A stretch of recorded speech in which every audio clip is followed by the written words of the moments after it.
A lot of people don't realise what this particular picture shows to the world stage. This is, of course, taken in the corridor of Downing Street, and this is a picture of the current Chancellor of the Exchequer, the first female Chancellor of the Exchequer, Rachel Reeves, right? Now, she likes to point that out. And this is the current British Prime Minister, the Right Honourable Sir Keir Starmer. Both of them are now basically taking the country down to a road of rack and ruin, according to many insiders. You see, as you know, basically, if you are, shall we say, a hard-working individual that has done well for yourself, then you're going to be taxed. And also your savings will be taxed, your bills will become higher.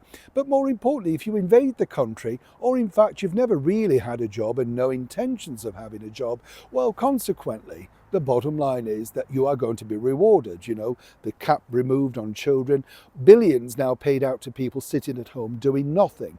That's the idea.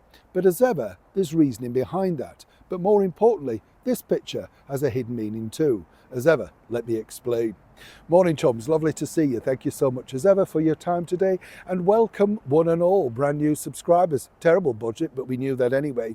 It does appear, doesn't it, when you have this particular sort of government, it doesn't matter what you do. The fact that, there was a minister on television the other day saying, yeah, I know all the rich people are leaving. Well, they're not investing in the country, so you can't develop growth because the people that have money have decided this is not for us. You're going to tax us, we're not going to hang around, off we trot, right? But what you've got with this particular government are a sort of bunch of liars. There's no two ways about it. As I pointed out, the Culture Secretary, Lisa Nandy, basically said, you know what, I would much prefer Princess Meghan. Yeah, I mean, that's the level of intelligence. I've met Lisa Nandy on a number of occasions when she came to the studio. Nice enough woman, just not particularly bright, There lies your problem. 14 years out of power, this government had to find the very best of people. And you have the likes of David Lammy, who believes that you can grow a woman. I mean, this is the stupidity of these people. You have the fake solicitor, Jonathan Reynolds. Keir Starmer clearly decided to surround himself with the thick, right? Because they are not bright people. Angela Rayner trades on it.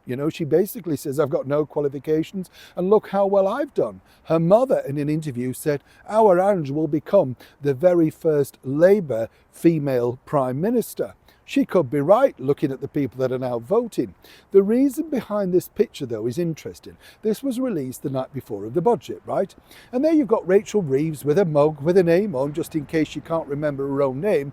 You might think that's difficult, but remember, she couldn't remember exactly how long she'd worked at certain places, whether she was Rachel from accounts, etc. But if you say that, you're picking on her because she's a woman. There have been many powerful women in the land of politics, even in my lifetime. It's not about being a woman, it's about whether you can do the job. And clearly, Rachel cannot do the job. She's got Keir Starmer over a barrel because we saw that in the House of Commons earlier this year when she burst into tears. It was a private matter. No, another lie. And what's interesting about this, you will note that next to her notepad, which no doubt she's probably trying to do a puzzler on, there's the chessboard. Now, allegedly, think about this. This is exactly what I mean about when they're untouchable. We know they're useless at the job, but Keir Starmer dare not remove them. Ask yourself the reasons why. What does the chessboard mean? Remember, Rachel claimed that she was a chess champion. And this was a book also that she had out at the same time where she talked about empowerment and stuff. Turns out she borrowed masses, which she'd forgotten about, right? This is the woman running the finances of the country.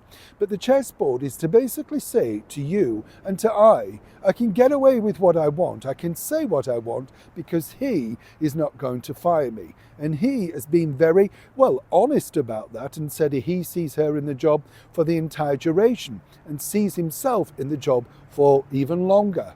So the sort of message of this is truly, it doesn't matter whether you lie, cheat, tell myth truths, whatever.